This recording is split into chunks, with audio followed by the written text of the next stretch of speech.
మంచి వాళ్ళకి మంచే ఎదురవుతుంది. అలాగే పుణ్యాత్ములు ఎక్కువ రోజులు జీవిస్తారని ఎవరండి చెప్పింది? ఇది మాత్రం నేను కాదంటానండి. మంచి వాళ్ళకు మంచి ఎప్పుడు జరగదండి. చెడే ఎదురవుతుంది వాళ్ళకి ఎప్పుడైనా కూడా. అందుకే ఎగ్జాంపుల్గా మా మమ్మీని అయితే నేను చూపిస్తానండి. మా మమ్మీ పుట్టింటి వాళ్ళని అత్తింటి వాళ్ళని ఒకలాగా ఎప్పుడు భేదభావంతో చూడలేదండి. పుట్టింటి తరపున అన్న పిల్లలు అనుకుంటూ వాళ్ళ పెళ్ళిళ్ళు ఎన్నో జరిపించింది. అలాగే అత్తింటి వాళ్ళే కూడా బావ పిల్లలు అనుకుంటా అనేసి చాలామంది పెళ్ళిళ్ళకు ముందు నిలబడింది. ఎంతో సాయం చేసిందండి తను. అలాంటి మా మమ్మీ ఇంత చిన్న ఏజ్లో మా నుండి దూరమైంది. ఎన్నో బాధలు అనుభవించింది తను.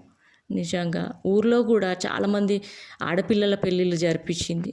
ఎప్పుడైనా కూడా నేను ఒకటే చెప్తానండి, మనిషి శారీరకంగా కలిగే బాధ నుంచి బయటపడవచ్చు కానీ మానసికంగా కలిగే బాధ చివరికి చావుకు దారి తీస్తుందండి.